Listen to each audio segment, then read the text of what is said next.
ஆண்டவராகிய இயேசு கிறிஸ்துவின் நாமத்தில் உங்கள் யாவருக்கும் என் அன்பின் நல்வாழ்த்துக்கள். மீண்டுமாக ஒரு ஜெபிக்கலாம் வாங்க நிகழ்ச்சியிலே உங்கள் யாவரையும் சந்திக்க கர்த்தர் கொடுத்த கிருபைக்காக, கர்த்தருடைய இரக்கத்திற்காக நான் நன்றிகளை செலுத்துகிறேன். இந்த வார நிகழ்ச்சியும் கர்த்தர் நமக்கு ஆசீர்வாதமாக மாற்றி கொடுத்தார். நம்ம செய்த எல்லா ஜெபங்களுக்கும் கர்த்தர் பதில் கொடுத்திருக்கிறார். ஒரு ஜெபத்தை நம்ம பண்ணும்போதே அந்த ஜெபம் பரலோகத்துக்கு போய் சேர்ந்துருச்சு, கர்த்தர் அதை ஏற்றுக்கொண்டு விட்டார் என்பதை தெளிவாக நம்மால் உணர முடியும். இந்த நாள் நிகழ்ச்சியிலும் நீங்கள் செய்த ஒவ்வொரு ஜெபத்திற்கும் ஏற்ற பதிலை கர்த்தர் கொடுத்திருக்கிறார். மாத்திரல்ல, ஆராதனை நேரத்தில் தேவ ஆவியானவர் அசைவாடி தம்முடைய ஆவியின் வல்லமையினாலே நம்மை நிரப்பி இருக்கிறார். தேசத்துக்காக நம்ம பண்ண ஜெபத்தை கர்த்தர் ஏற்றுக்கொண்டிருக்கிறார். சமீப காலமாக இந்தியாவில் மாத்திரம் இல்லை, உலகம் முழுவதிலும் நடந்து வருகிற பல்வேறு விதமான ஆபத்தான காரியங்களை பார்க்கும்போது நம்ம அதிகமாக நம்முடைய தேசத்திற்காக ஜெபிக்க கடமைப்பட்டிருக்கிறோம். வெறுமனே நமக்காகவும் நம்முடைய தேவைகளுக்காக மாத்திரம் இல்லாமல் ஒரு நாட்டில் என்ன நடக்குது, நாட்டில் என்ன பிரச்சனை இருக்குது, இவைகளுக்காக நம்ம கர்த்தருடைய பாதத்தில் மன்றாடணும். காரணம், நாடு நல்லா இருந்தால் தான் நம்முடைய வீடு நல்லா இருக்கும், நம்முடைய வீடு நல்லா இருந்தால் தான் நாம் நல்லா இருப்போம். ஆகவே சுயநலமாக நமக்காக மாத்திரம் ஜெபிப்பதை விட்டு நம்ம எல்லாருக்காகவும் தேசத்துக்காகவும் ஜெபிக்கணும். அதற்கு இந்த நிகழ்ச்சி ஒரு உறுதுணையாக நமக்கு அமைந்திருக்கிறது. தேசத்தில் என்ன நடக்குது அப்படிங்கிறதெல்லாம் நமக்கு சொல்லி, கர்த்தர் இந்த காரியங்களை குறித்து என்ன பேசி இருக்கிறார் என்பதையும் விளக்கி சொல்லி நம்மை ஜெபிக்க தூண்டுகிறார்கள். அதனால தான் நம்ம பல காரியங்களை அறிந்து கொள்ள முடிகிறது, பல காரியங்களுக்காக ஜெபிக்கவும் முடிகிறது நம்மால. சரி, நாம இந்த பகுதியிலே புது நிலை கிறிஸ்தவர்கள் அவங்கள மையப்படுத்தி புதுசா ஒருவர் கிறிஸ்துவுக்குள்ள வரும்போது அவருக்கு என்னென்னலாம் சந்தேகம் வரும் அப்படிங்கிறத நம்முடைய மனதில் வைத்து அந்த சந்தேகங்களுக்கு முடிந்த அளவுக்கு வேதத்தின் அடிப்படையிலே விளக்கம் சொல்ல முற்படுகிறோம். இது எல்லாத்தையுமே என் வாழ்க்கையில நான் புதுசா கர்த்தருக்குள்ள வந்தபோது என் மனசுக்குள்ள என்னென்ன விதமான கேள்விகள் வந்ததோ அவைகளையும், நான் ஊழியம் செய்த போது கொஞ்ச காலம் சபை ஊழியம் செய்தேன், ஏறத்தாழ ஒரு 15 வருடங்கள். அப்போ நிறைய பேரை நடத்தும் போது அவங்களுக்கு வரக்கூடிய சந்தேகங்கள் போன்ற காரியங்களை தொகுத்து தான் உங்களிடத்திலே நான் சொல்லி கொண்டிருக்கிறேன். புதுசாக நம்ம கர்த்தருக்குள்ளே வரும்போது நம்மை சுற்றிலும் இருக்கிற காரியங்கள், நம்முடைய சூழ்நிலைகள் எல்லாம் நமக்கு வித்தியாசமாக இருக்கும். ஒவ்வொருவரும் ஒவ்வொரு காரியத்தை சொல்லுவாங்க. அது இந்த காலத்தை பற்றி நம்ம சொல்லவே வேண்டியதில்லை. யூடியூப்பில் போய் பார்த்தீங்கன்னா பல்வேறு விதமான வார்த்தைகள், பல்வேறு விதமான ஊழியங்கள், அதில் நல்ல ஊழியக்காரர்களும் பேசுகிறாங்க, நம்மை குழப்புகிற ஊழியங்களும் குழப்புகிற செய்திகளும் கூட இருக்குது. இதெல்லாம் வரும்போது நம்ம மனசில் பல சந்தேகங்கள், பல துவக்க நிலையில் பல்வேறு விதமான கேள்விகள் எழும்புவது இயல்பு. அந்த கேள்விகள் தான் ஒன்றொன்னா நம்ம இந்த பகுதியில் பார்த்து கொண்டு வருகிறோம். இன்னைக்கு நாளைக்கு இந்த 2 நாளிலும் நம்ம என்ன பார்க்க போறோம்னா, கர்த்தருக்கு கிறிஸ்தவர்கள் காணிக்கை கொடுக்க வேண்டுமா? இந்த கேள்வி தான் பிரதானமாக எடுத்து காணிக்கை குறித்த காரியங்களை நம்ம தெளிவுபடுத்தி கொள்ள போறோம். சமீப காலமாக காணிக்கைகளை பற்றி நிறைய குழப்பமான செய்திகள் சொல்லப்படுகின்றன. ஒரு சாரார் சொல்றாங்க, நீங்க காணிக்கை கொடுத்தா தான் கர்த்தர் ஆசீர்வதிப்பாரு, காணிக்கை கொடுத்தா தான் உங்களுக்கு சுகம் கிடைக்கும், காணிக்கை கொடுத்தால் தான் கர்த்தர் உங்களுடைய வாழ்க்கையை தம்முடைய பாதுகாப்பிலே வைத்துக் கொள்வார் அப்படிலாம் சொல்றாங்க. இன்னும் சிலர் சொல்றாங்க, புதிய ஏற்பாட்டு காலத்துல காணிக்கைங்கிற வார்த்தையே கிடையாது, அதனால நம்ம காணிக்கை கொடுக்க வேண்டிய அவசியம் இல்லை, அதெல்லாம் பழைய ஏற்பாட்டு சட்டத்தோட முடிந்து விட்டது என்று சொல்லுகிறார்கள். புதுசா நம்ம ஆண்டவருக்குள்ள வந்திருக்கிறோம், நமக்கு இந்த காணிக்கைனா என்ன, கொடுக்கணுமா வேணாமா அப்படின்னு ஒரு சந்தேகம் நமக்குள்ளே வரும். அதை பற்றி தான் நம்ம இன்றைக்கும் நாளைக்கும் வேத வசனத்தின் அடிப்படையில் நம்ம ஆராய போகிறோம். முதல் கேள்வி, நம்முடைய மனதில் வருகிற கேள்வி, கிறிஸ்தவர்களாய் இருந்தா கர்த்தருக்கு காணிக்கை கொடுப்பது கட்டாயமா அப்படின்னு ஒரு கேள்வி வருது. இந்த கேள்வியே அர்த்தம் இல்லாதது. காணிக்கை என்றால் என்ன என்பதை முதல்ல நம்ம விளங்கி கொள்ள வேண்டும். காணிக்கை என்பது நம்முடைய மனதிலே நாம் வைத்திருக்கிற பக்தியையும் கடவுள் மேல் நாம் வைத்திருக்கிற அன்பையும் காட்டுகிற ஒரு அடையாளத்துக்கு பேர் தான் காணிக்கை. காணிக்கை என்பது நம்ம கொடுக்கிற அந்த காசு பணம் அல்ல, நம்முடைய மனம். நம்முடைய மனம் நன்றியுள்ளதாக இருந்தா அந்த நன்றியை நம்ம எந்த விதத்தில் வெளிக்காட்டுவோம் அப்படின்னு நம்ம யோசிப்போம். அதுக்கு நம்ம கொடுக்கிற ஒரு காரியத்துக்கு பேர் தான் காணிக்கை. கிறிஸ்தவ வாழ்க்கையை பொறுத்தளவில் நீங்கள் எடுத்து பார்த்தீங்கன்னா, கர்த்தர் நமக்கு எல்லா நன்மைகளையும் செய்திருக்கிறார். இயேசுவை நம்ம சந்தித்த நாள் முதல் கொண்டு, ரட்சிக்கப்பட்ட நாள் முதல் கொண்டு, அவர் இரத்தத்தை கொடுத்தது மாத்திரம் இல்லை, ரட்சிப்பை கொடுத்தது மாத்திரமல்ல, அபிஷேகத்தை கொடுத்தது மாத்திரமல்ல, அனுதினமும் நம்முடைய வாழ்க்கையிலே நம்மை நடத்தி கொண்டு வருகிறார். அப்ப அதனால அவருடைய தேவைக்கு நம்ம பணம் கொடுக்கிறோம் என்பது அல்ல, நம்ம நன்றியை காட்ட நமக்கு இருக்கிற ஒரே ஒரு வாய்ப்பு காணிக்கை கொடுப்பது கடவுளுக்கு. அப்ப இது ஒரு பக்தியின் அடிப்படையிலையும், கடவுள் மேல நம்ம வைத்திருக்கிற அன்பின் அடிப்படையிலையும், தேவன் மேலே நம்ம காட்டுகிற நன்றியின் அடிப்படையிலும் செலுத்தப்படுவதுதான் காணிக்கை. மறுபடியும் சொல்றேன், காணிக்கை என்பது காசு பணம் அல்ல, நம்முடைய மனம் சார்ந்த விஷயம்.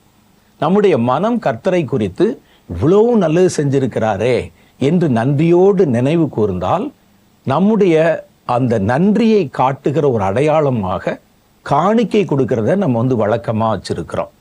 அப்ப இந்த காணிக்கையை வச்சு கடவுள் ஏதாவது பயன்படுத்த போறாரா, கட்டடம் கட்ட போறாரா, அல்லது பரலோகத்துல ஏதாவது செலவு இருக்குதா? இந்த காணிக்கை வச்சு அவர் ஒன்றும் செய்ய போறது இல்லை. மனிதர்கள் இந்த பூமியவே தூக்கி கொடுத்தா கூட கர்த்தருக்கு அது போதுமானதல்ல. அப்ப நம்ம செய்யற காணிக்கை என்பது அவருடைய பிரச்சனையை தீர்ப்பதற்கோ தேவைகளை சந்திப்பதற்கோ கொடுக்கிற காணிக்கை அல்ல, நம்முடைய நன்றியை காட்டுவதற்காக எனக்கு என்ன முடியுமோ அதுல ஒரு சிறு பகுதியை நான் கடவுளுக்கு என்று காணிக்கையா கொடுக்கிறேன். இதுல நம்முடைய இருதயம்தான் கவனிக்கப்படுகிறது. அப்ப நம்ம கர்த்தரிடத்துல இவ்வளவு நன்மையை பெற்று கடவுளுக்கு காணிக்கை கொடுக்கணுமா அப்படின்னு ஒரு கேள்வி கேட்டாலே நம்ம நன்றி இல்லாத இருதயம் உள்ளவர்கள் என்று அடையாளம் ஆகிவிடும். அதனால கடவுளுக்கு கண்டிப்பா காணிக்கை கொடுக்க வேண்டும். நான் ஏற்கனவே சொன்ன மாதிரி அந்த காணிக்கை என்பது கடவுளுடைய தேவைகளை சந்திப்பதற்கு அல்ல, நம்முடைய நன்றியை காட்டுவதற்கு. நீங்க எனக்கு இவ்வளவு நல்லது செஞ்சிருக்கீங்க, என்னால முடிஞ்ச ஒரு சின்ன காரியத்தை என் நன்றியை காட்ட எனக்கு வேற வழி தெரியல அப்படின்னு கர்த்தருக்கு நம்ம செய்யறதுதான் அந்த காரியம். அதுல சின்ன காணிக்கை பெரிய காணிக்கை என்றெல்லாம் அல்ல, மனசு சம்பந்தப்பட்ட விஷயம்தான் காணிக்கை என்பது. நம்ம எவ்வளவு கொடுக்கிறோம் என்பது அதனுடைய அடையாளம் அல்ல, அதை எப்படி கொடுக்கிறோம், நம்ம இருதயத்துல என்ன நினைச்சு கொடுக்கிறோம் அப்படிங்கிறது தான். சிலர் அலட்சியமா காணிக்கை போடுறத பார்த்துருப்பீங்க. காணிக்கை எடுத்துக்கொண்டு வர்ற நேரத்துல அப்பதான் தன்னுடைய பாக்கெட்ல கைவிட்டு காசு எடுத்து எண்ணி இடது கையில உள்ள போடுவாங்க. அது அல்ல, வேண்டா வெறுப்பாய் கொடுக்கிற காணிக்கை அல்ல. காணிக்கை என்பது மனம் சார்ந்த விஷயம். நம்ம எவ்வளவு நன்றியோட, ஆண்டவரே நீங்கள் செய்த நன்மைக்கு நான் ஒரு நன்றி காட்டணும், அதை திருப்பி செலுத்தணும்னு சொன்னா என்னால் அவ்வளவு காரியத்தை என்னால் செய்ய முடியாது. நான் நன்றியை காட்ட விரும்புகிறேன், அதற்கு அடையாளமா ஒரு சின்ன காணிக்கை கொடுக்கிறேன். அதுதான் அதனுடைய அர்த்தம். வேதத்துல பாருங்க, மார்க்கு சுவிசேஷம் 12வது அதிகாரம் 41, 42, 43, 44 ஆகிய வசனங்கள்ல ஒரு சம்பவம் சொல்லப்பட்டிருக்கிறது. இயேசு தேவாலயத்துல காணிக்கை பெட்டி, அங்க ஒரு பெட்டி வச்சிருப்பாங்க. ஜனங்கள் தங்களுடைய காணிக்கை அதுல போட்டுட்டு போவாங்க. அந்த பெட்டி இருக்கிற இடத்து பக்கத்துல இயேசு உட்கார்ந்திருந்தார். சீஷர்கள் அவரை சுற்றி நின்று கொண்டிருந்தாங்க. கொஞ்சம் கண் பார்வையில படுற இடத்துல காணிக்கை பெட்டி வைக்கப்பட்டிருக்கிறது. அந்த இடத்துல நிறைய பணக்காரர்கள் தங்களுடைய காணிக்கையை கொண்டு அது தங்க காசா இருக்கும், வெள்ளி காசா இருக்கும், சின்ன சின்ன மூட்டையா கட்டி உள்ள கொண்டாந்து அப்படி போட்டுட்டு போறாங்க. ஒரு ஏழை விதவை தாய், அந்த அம்மாவுக்கு நடக்க கூட பலன் இல்லை, தள்ளாடி நடந்து ரெண்டு காசு, அந்த காலத்துல 2 காசு என்பது ஒரு பணத்துக்கு சமம். ஒரு பணம் அதுக்கு 2 காசு. நம்ம இப்ப இருக்கிறதுல சொல்லணும்னா ₹1 பாதி, ₹1 ஒரு காசு, 2 காசுனா ₹1 சமம். இதை கொண்டு அந்த அம்மா காணிக்கை பெட்டியில போட்டாங்க. பெரிய பெரிய பையில காணிக்கை விழும்போது இந்த அம்மாள் கொண்டு வந்து போடுகிற அந்த சின்ன நாணயம் எம்மாத்திரம். எல்லாரும் வித்தியாசமா பார்க்குறாங்க. இயேசு தம்முடைய சீஷர்களிடத்துல சொன்னார், இவங்க எல்லாரை காட்டிலும் இந்த அம்மா தான் அதிக காணிக்கை போட்டான். எல்லாருக்கும் ஆச்சரியம். அது என்ன இவ்வளவு பணம் கொண்டாந்து போடுறாங்க? ஆயிரக்கணக்கில் லட்சக்கணக்கில் இருக்கும். தங்க காசு இருக்கு, வெள்ளி காசு இருக்கு. ஆனா அந்த அம்மா கொண்டாந்து போடுற அந்த 2 காசை இதான் உயர்ந்த காணிக்கைன்னு ஆண்டவர் சொல்றாரு அப்படின்னு அவங்களுக்கு சந்தேகம்.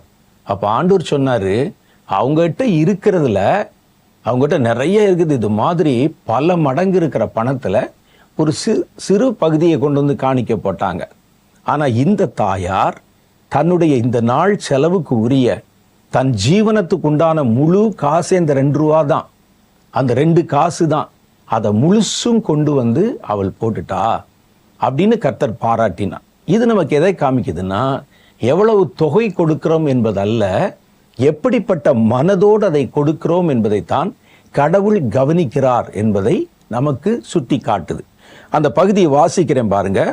மார்க்கு சுவிசேஷம் 12வது அதிகாரம் 41 44 வரைக்கும் உண்டான வசனங்களில் இது அடங்கி இருக்கிறது. இயேசு காணிக்கை பெட்டிக்கு எதிராக உட்கார்ந்து ஜனங்கள் காணிக்கை பெட்டியிலே பணம் போடுகிறதை பார்த்து கொண்டிருந்தார். ஐசுரியவான்கள் அநேகர் அதிகமாய் கொண்டு வந்து காணிக்கை பெட்டியில் போட்டார்கள்.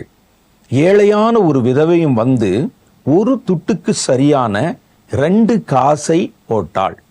அப்பொழுது அவர் தம்முடைய சீஷரை அழைத்து, காணிக்கை பெட்டியிலே பணம் போட்ட மற்ற எல்லாரை பார்க்கிலும் இந்த ஏழை விதவை அதிகமாய் போட்டாள் என்று மெய்யாகவே உங்களுக்கு சொல்லுகிறேன். அவர்கள் எல்லோரும் தங்களுடைய பரிபூரணத்தில் இருந்து எடுத்து போட்டார்கள்.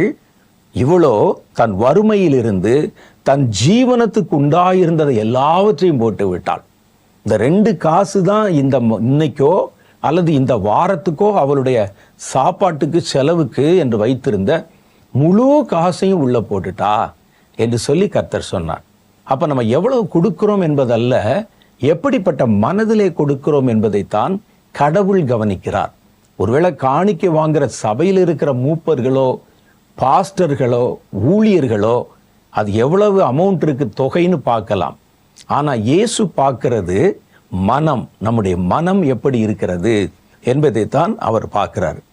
சிலர் என்ன சொல்லுவாங்க அப்படின்னு கேட்டா, சர்வத்தையும் படைத்த தேவனுக்கு நம்ம காணிக்கை செலுத்துவதனால என்ன நிறைய போகுது? எல்லாம் அவருடையதுதான்.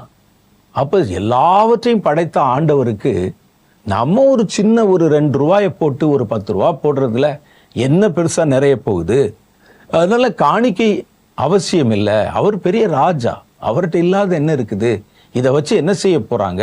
பரலோகத்துல ஏதாவது சம்பளம் போட போறாங்களா? பரலோகத்துல வேற செலவுக்கு எதுக்கும் பயன்படுத்த போறாங்களா? எதுக்கு அவங்களுக்கு அந்த காசு? அதனால வேண்டாம், ஜெபம் பண்ணி நாமே பயன்படுத்தி கொள்ளலாம் என்று சொல்லுவாங்க.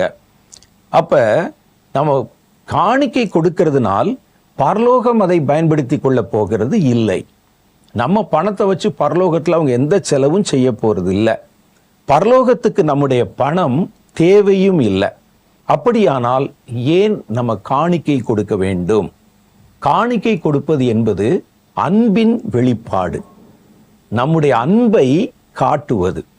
அன்பை காட்டுவது என்பது கொடுத்துத்தான் காட்ட முடியும்.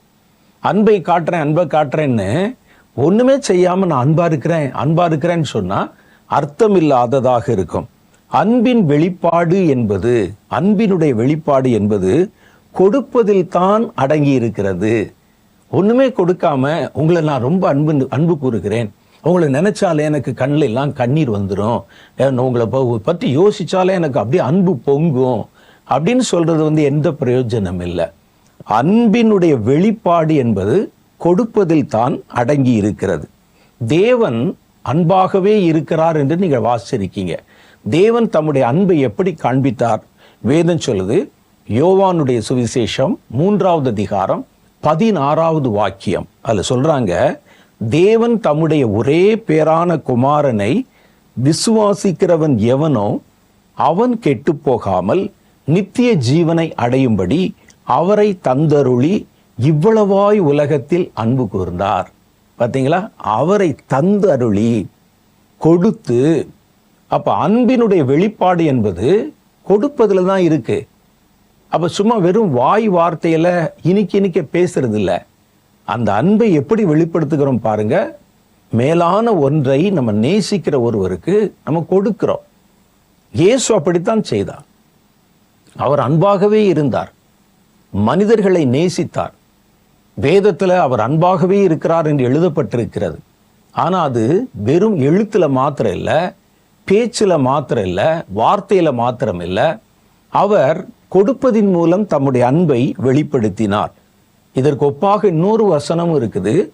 எபேசியர்களின் நிருபம் 5வது அதிகாரம் 2வது வசனம். கிறிஸ்து நமக்காக தம்மை தேவனுக்கு சுகந்த வாசனையாகிய காணிக்கையாகவும் பலியாகவும் ஒப்பு கொடுத்து நம்மில் அன்பு கூர்ந்தது போல அப்படின்னு எழுதியிருக்கு. நீங்களும் அன்பிலே நடந்து கொள்ளுங்கள். அப்ப கிறிஸ்து நம்ம மேல அப்படி அன்பு கூர்ந்தாராம். கிறிஸ்து நமக்காக தம்மை தேவனுக்கு சுகந்த வாசனையான காணிக்கையாக பலியாக ஒப்பு கொடுத்து நம்மில் அன்பு கூர்ந்தார். பார்த்தீங்களா? அப்ப அன்பு கூறுவது என்பது கொடுக்காம அந்த அன்பை காட்ட முடியாது. அப்ப நான் ஏற்கனவே சொன்ன மாதிரி அமௌண்ட் சின்னதா பெருசாங்கிறது முக்கியம் இல்லை. கர்த்தருக்கு நம்முடைய அன்பை காட்ட விரும்பினால் நம்ம ஏதாவது ஒன்றை கொடுக்கணும். அவர்களுக்கு அது பிரயோஜனப்படுமா பிரயோஜனப்படாதா, பயன்படுத்துவாங்களா, அது உங்க வேலை இல்லை. அது அவங்களுக்கு எதுக்கு, அது நம்முடைய கேள்வி அல்ல. நீங்க அன்பா இருக்கீங்களா? நீங்க அன்பா இருந்தா அந்த அன்பை எப்படி காட்டுவது? தேவன் அன்பாக இருக்கிறார். அவர் தம்முடைய அன்பை எப்படி வெளிப்படுத்தி காண்பித்தார்? கொடுப்பதின் மூலம். பரலோகத்தில் இருக்கிறதுலேயே விலையேற பெற்றது குமாரனாகிய கிறிஸ்து. அவருடைய ஒரே பேரான குமாரன் என்று வேதத்தில் எழுதப்பட்டிருக்கிறது. பிதா அவரை நமக்காக ஒப்பு கொடுத்தார். ஒரு மனிதனுக்கு தன்னுடைய உயிர் தான் ரொம்ப பெருசு. குமாரனாகிய கிறிஸ்து தன்னிடத்தில் இருக்கிற பெரிதான தம்முடைய ஜீவனை நமக்காக கொடுத்தார். இப்படிலாம் பரலோகம் உங்களுக்கு அன்பு கூறுவதற்காக கொடுத்திருக்க, இயேசு உங்கள் மேல் வைத்திருக்கிற அன்பிற்காக உங்களுக்கு உயிரை கொடுத்திருக்க, நம்ம ஒரு சின்ன காணிக்கை போடுறதுல காணிக்கை கொடுப்பது அவசியமா, கிறிஸ்தவர்கள் கட்டாயம் காணிக்கை கொடுக்கணுமா அப்படிங்கிற கேள்வியே அர்த்தமற்ற ஒரு கேள்வி. அப்ப கொடுக்காமல் அன்பு கூறுவது என்பது அன்பின் வெளிப்பாடு அல்ல. அது வெறும் வாய் வார்த்தையாகவும் மாயாஜாலமாகவும் மாய்மாலமாகவும் மாறிவிடும். நம்முடைய தகுதிக்கு கொடுத்தால் போதும். கடவுளுடைய தகுதிக்கு நீங்க கொடுக்கணும் அப்படின்னு நீங்க நினைச்சா யாராலும் காணிக்க கொடுக்க முடியாது. இயேசுனுடைய தகுதிக்கும் பரலோகத்தினுடைய தகுதிக்கும் கடவுளுடைய தகுதிக்கும் காணிக்க கொடுக்கணும் அப்படின்னு நினைச்சா யாருமே காணிக்க கொடுக்க முடியாது. அப்ப நம்முடைய தகுதி இருக்கு பாருங்க, அதுல இருக்கிறதுல பெஸ்ட், அதுல இருக்கிறதுல உயர்வானது. இயேசு பாருங்கள், தன்னிடத்தில் இருக்கிறதுல பெஸ்ட், தன் ஜீவனை நமக்காக கொடுத்தார். பரலோகம் அதுல இருக்கிறதுல பெஸ்ட், ஒரே பேரான குமாரனை கொடுத்தது. அப்ப நம்மகிட்ட இருக்கிறதுல சின்னதோ பெருசோ அதுல எது நமக்கு முக்கியமானதோ அவற்றை நம்முடைய அன்பின் வெளிப்பாடாக கர்த்தருக்கு நம்ம கொடுக்கணும். நம்மிடத்தில் இருக்கிறதுல மேலானதை கொடுப்பதுல தான் நம்முடைய அன்பின் அந்த குணாதிசயம் வெளிப்படுகிறது. நம்ம அன்பு எந்த தன்மையில் இருக்கிறது அப்படின்னு நம்ம தெரியணும்ல. நீங்க என்ன கொடுக்குறீங்க அப்படிங்கிறது தான் உங்க அன்பை அதிலே வெளிப்படுத்துகிறது. நாம் பயன்படுத்துகிற எல்லாவற்றையும் கர்த்தருக்கு கொடுத்திருந்தாலும் நாம பயன்படுத்துகிற எல்லாத்தையுமே கர்த்தர் தான் நமக்கு கொடுத்திருக்கிறார். எது ஒன்று நமக்கு கிடைத்த எல்லாமே, நம்ம சுவாசிக்கிற காற்று, குடிக்கிற தண்ணி, நம்ம போட்டிருக்கிற ட்ரெஸ்ஸு, இருக்கிற வீடு, வாழ்க்கை எல்லாமே கர்த்தர் தான் கொடுத்திருக்கிறார். தம்முடைய குமாரனையே அவர் கொடுத்தது தான் அன்பின் உச்சம். நமக்கு எல்லாத்தையும் கொடுத்தாலும் தன் குமாரனே கொடுத்தார்ல, அதுதான் உச்சகட்டமா அவர் கொடுத்த காரியம். அப்ப நாமும் என்ன செய்யணும்னா, காணிக்கை கொடுக்கறதுல மனம் சலித்து போகக்கூடாது, கேள்வி கேட்கக்கூடாது. உற்சாகமா கர்த்தருக்கு காணிக்கை கொடுக்க நம்ம ஆயத்தமாக இருக்கணும். நம்ம எது ஒன்றையுமே கொடுக்காம நான் அன்பா இருக்கிறேன் மாத்திர சொல்லுவது வெறும் மாய்மாலமாக போய் முடிந்துவிடும். கடவுளுக்கு காணிக்கை கொடுக்கறதுல கொடுக்க வேண்டுமே என்ற கட்டாயத்திலேயோ, கொடுக்கணுமே அப்படின்னு சலித்து கொண்டோ, ஐயோ இந்த வாரம் வந்துருச்சே காணிக்கை வேற கொடுக்கணுமே என்று சலித்து கொண்டோ ஒரு காணிக்கை கொடுத்தா அது எவ்வளவு பெரிய காணிக்கையா இருந்தாலும் கர்த்தர் அந்த காணிக்கையை விரும்புவதில்லை. கர்த்தருக்கு அந்த காணிக்கை பிரியமானதாகவும் இருப்பதில்லை. 2 கொரிந்தியரின் புஸ்தகம் 9வது அதிகாரம் 7வது வசனம் இதை இப்படி சொல்லுகிறது. அவனவன் விசனமாயும் அல்ல, கட்டாயமாயும் அல்ல, தன் மனதில் நியமித்தபடியே கொடுக்க கடவன். உற்சாகமாய் கொடுக்கிறவனிடத்திலே தேவன் பிரியமாயிருக்கிறார். வானத்தையும் பூமியை படைத்த தேவன் நான் கொடுத்த இந்த 2 காசை அங்கீகரித்து விட்டார் அப்படின்னா அந்த விதவை தாயாருக்கு எவ்வளவு சந்தோஷம் இருக்கும். கடவுளையா, நான் கொடுத்த காணிக்கையை அவர் ஏற்றுக்கொண்டு விட்டார், இந்த காணிக்கை தான் ஏற்றுக்கொள்ளப்பட்டதுன்னு அவரே தன் வாயை திறந்து சொல்லிட்டாரே, இதுக்கு மேல என்ன சந்தோஷம் வேணும்? அப்ப அந்த காணிக்கையை உற்சாகமாய் கொடுக்கிறதுல தான் அந்த காணிக்கையை கர்த்தர் ஏற்றுக்கொள்வது அடங்கி இருக்கிறது. பழைய ஏற்பாட்டு காலத்துல கூட உற்சாகமான காணிக்கை தான் கர்த்தருடைய விருப்பமாய் இருந்தது. யாரையும் கட்டாயப்படுத்தியோ, பயமுறுத்தியோ, ஆசை காட்டியோ காணிக்கை போட வைக்க கூடாது. பயமுறுத்தி காணிக்கை கொடுத்தா தான் கர்த்தர் உனக்கு இதை செய்வார். காணிக்கை கொடாமல் வஞ்சித்தால் கர்த்தர் உங்களை வஞ்சித்து விடுவார். இவன் பயந்துட்டே கொண்டு வந்து காணிக்கை போட்டா அந்த காணிக்கையை கர்த்தர் ஏற்றுக்கொள்வதில்லை. மன விசனத்தோடு கொடுக்கிற காணிக்கையை, கொடுக்கணுமேங்கிற கட்டாயத்துல நிர்பந்தத்துல கொடுக்கிற காணிக்கையை கர்த்தர் அங்கீகரிக்கிறதில்லை. யாத்ராகம புஸ்தகம் 25வது அதிகாரம் 2வது வாக்கியத்துல ஆண்டவர் சொல்றாரு, இஸ்ரவேல் புத்திரர் எனக்கு காணிக்கையாய் கொண்டு வரும்படி அவர்களுக்கு சொல்லு, மனப்பூர்வமாய் உற்சாகத்துடன் கொடுப்பவன் எவனோ அவனிடத்திலே எனக்கு காணிக்கையை வாங்குவீர்களாக அப்படின்னு அவர் சொல்லி இருக்கிறார். 2வது சிலர் சொல்ற காரியம் என்ன அப்படின்னு கேட்டா, புதிய ஏற்பாட்டுல எங்கேயுமே காணிக்கை கொடுக்க வேண்டும் அல்லது தசமபாகம் கொடுக்க வேண்டும் என்று சட்டமாக எங்கேயும் சொல்லப்படலை, கட்டளையிடப்படலை. அப்புறம் எதுக்கு நம்ம காணிக்கை கொடுக்கணும்? பழைய ஏற்பாட்டில் நீங்க இந்த பலி கொடுக்கணும், காணிக்கை செலுத்தணும் அப்படிலாம் சொல்லப்பட்டது. ஆனா புதிய ஏற்பாட்டில் கர்த்தர் பலிகளை ஒழிய பண்ணின பிறகு காணிக்கை கொடுக்கணும், தசமபாகம் கொடுக்கணும் எங்கேயுமே கட்டளை கொடுக்கப்படவில்லை. புதிய ஏற்பாட்டில் நீங்க இவ்வளவு காணிக்கை கொடுக்கணும்னு எங்கேயுமே கர்த்தர் கட்டளையா சொல்லலையே, அப்புறம் எதுக்கு நம்ம காணிக்கை கொடுக்கணும் அப்படின்னு ஒரு கேள்வி கொடுப்பாங்க. கட்டளை கொடுத்து செலுத்தினால் அதுக்கு பேர் காணிக்கை இல்லை, அது பேர் கட்டணம். இப்ப கட்டளை கொடுக்குறாங்க, ஒரு காரு இந்த இடத்தை தாண்டி அங்க போகணும்னா இந்த டோல்கேட்ல இவ்வளவு காசு நீங்க கட்டணும் அப்படின்னு சொன்னா அதுக்கு பேர் நான் அந்த இடத்துல காணிக்கை கொடுக்கிறேன்னு சொல்லக்கூடாது, கட்டணம் செலுத்துகிறேன். அப்ப கட்டளை கொடுத்து உங்களை காணிக்கை போட சொன்னா அதுக்கு பேரு காணிக்கை அல்ல, ஒரு கட்டணம், ஒரு பேமெண்ட். அப்ப இந்த இடத்துல கர்த்தர் அப்படி சொல்லலை நம்மை. புதிய ஏற்பாடு வந்த உடனே புதிய ஏற்பாடு முழுவதும் அன்பும் அன்பின் வெளிப்பாடும் தான். அப்ப அதனால நம்ம யாரும் அவரை கட்டாயப்படுத்தி அவர் தம்முடைய குமாரனை இந்த உலகத்துக்கு அனுப்பவில்லை. உங்களையும் கர்த்தர் கட்டாயப்படுத்த விரும்பவில்லை. அப்ப கர்த்தர் அப்படி கட்டாயப்படுத்தி உங்களை மிரட்டி நீங்க காணிக்கை கொண்டு வந்து போடணும் என்பது கர்த்தருடைய விருப்பம் அல்ல. கட்டளை கொடுக்கப்படாத காலத்துல இப்ப நீங்க நம்ம கேட்கிறோம், என்ன பேசுறோம்னா, கட்டளை கொடுக்கலையே பரலோகத்துல இருந்து. புதிய ஏற்பாட்டுல எந்த ஒரு புஸ்தகத்திலையும் ஒருவர் சபைக்கு வந்தா, சர்ச்சுக்கு வந்தா கடவுளுக்கு காணிக்கை கொடுக்கணும் அப்படின்னு எங்கேயும் சட்டமாக சொல்லலையே. மோச இடத்துல கர்த்தர் பேசுற மாதிரி இங்கே புதிய ஏற்பாட்டுல இயேசுநாதர் யார்ட்டையும் பேசலையே அப்படின்னு நம்ம கேட்கிறோம். ஆனா ஒருவனுடைய மனம் தேவனுக்கு தன் பக்தியையும் அன்பையும் காட்ட விரும்பினால் அதற்கு கட்டளை போட வேண்டிய அவசியம் இல்லை. கட்டளை கொடுக்கப்படாத காலத்துல காயினும் ஆபேலும் கர்த்தருக்கு காணிக்கை செலுத்தினாங்க. அவங்க தான் முதல் சந்ததி, முதல் தலைமுறை.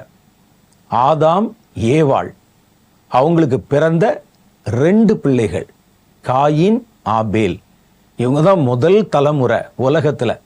அப்ப இவங்களுக்கு வேதமும் இல்லை, வேற எதுவுமே கொடுக்கப்படலை, கட்டளையும் கொடுக்கப்படலை. ஆனால் அவர்கள் தங்கள் இயல்பின்படியே கர்த்தருக்கு காணிக்கை கொடுத்தாங்க. அவங்க அதை பற்றி உட்கார்ந்து யோசிக்கல. காணிக்கை கொடுக்கிற சட்டமா, கடவுளுடைய பிள்ளைகள் கடவுளுக்கு காணிக்கை கொடுக்கணுமா அப்படின்னு அவர்கள் யோசிக்கல. அவர்களுக்கு இயற்கையிலேயே எனக்கு இவ்வளவு விளைச்சல் கிடைச்சிருக்குது, அதுல ஒரு பங்கை நான் கர்த்தருக்கு கொடுக்கணும், என்னுடைய ஆட்டு மந்தை இவ்வளவு திரளாய் பெருகி இருக்கிறது, அதை கொண்டு வந்து நான் கர்த்தருக்கு கொடுக்கணும்னு அவங்களுக்கு யாரும் நிர்பந்திக்கவும் இல்லை, யாரும் அவர்களுக்கு சொல்லவும் இல்லை. அது தேவனால் விதிக்கப்பட்ட கட்டளையாகவும் தெரிவிக்கப்படலை. அவ கட்டளை கொடுக்கப்படாமலே அவர்கள் தங்களுடைய காணிக்கையை கொண்டு வந்து கொடுத்தாங்க. அப்ப இது எதை காட்டுகிறது? தேவன் மேல் அவர்கள் வைத்திருக்கிற பக்தியையும் தேவன் மேல் அவர்கள் வைத்திருக்கிற அன்பையும் காட்டுகிறது. ஆதியாகமம் 4வது அதிகாரம் 3, 4 ஆகிய வசனங்கள். சில நாள் சென்ற பின்பு காயின் நிலத்தின் கனிகளை கர்த்தருக்கு காணிக்கையாக கொண்டு வந்தான். ஆபேலும் தன் மந்தையின் தலையீற்றுகளிலும் அவைகளிலே கொழுமையானவைகளிலும் சிலவற்றை கர்த்தருக்கு காணிக்கையாக கொண்டு வந்தான்.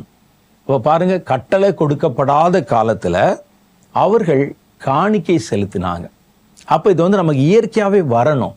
நமக்கு இவ்வளவு செஞ்சிருக்கிறாங்க, அவர்களுக்கு தேவை இருக்கிறது அதனால கொடுக்கிறேன் என்பது அல்ல, அவங்க கடன் வாங்கி இருக்கிறாங்க அதற்காக என்றல்ல, அது நம்ம கொடுத்தா அது அவர்களுக்கு ஏதாவது உபயோகப்படும் என்பதற்காகவும் அல்ல. நம்ம காணிக்கை செலுத்துவது என்பது தேவனுக்கானது, நம்முடைய அன்பை அவருக்கு காட்டுவதனுடைய அறிகுறியாகவும் அடையாளமாகவும் இருக்கிறது. அப்ப காணிக்கை கொடுக்கறத பத்தி மனம் சலிக்க கூடாது, கட்டளை கொடுத்திருக்குதா அப்படின்னு பார்க்க கூடாது. அந்த பழைய ஏற்பாட்டு கட்டளைகள் வருவதற்கு முன்பாகவே ஆபிரகாம் மெல்கிசேதேக் என்பவருக்கு தன்னுடைய எல்லா காணிக்கை, எல்லா காசுலையும், தன்னுடைய சொத்து எல்லாவற்றிலும் தசம பாகத்தை கொடுத்தார். வேதத்துல நான் பின்னால் அதை பற்றி உங்களுக்கு விளக்கி சொல்வேன். அவர் சாலேமின் ராஜா என்று குறிப்பிக்கப்பட்டிருக்கிறார். அவர் ராஜா. ஆபிரகாம் ஒரு ராஜாவுக்கு கொண்டு வந்து காணிக்கை கொடுக்கிறார். பாருங்க, தன்னுடைய எல்லாவற்றிலும், ஆடு மாடு, தன்னுடைய ஆஸ்தி தானியங்கள் எல்லாவற்றிலும் 10ல் 1 கொண்டு வந்து கொடுக்கிறார். அங்க எந்த சட்டமும் சொல்லப்படல, அது கட்டாயம் கொடுக்கப்பட வேண்டும் என்று கர்த்தரும் கட்டளையிடல.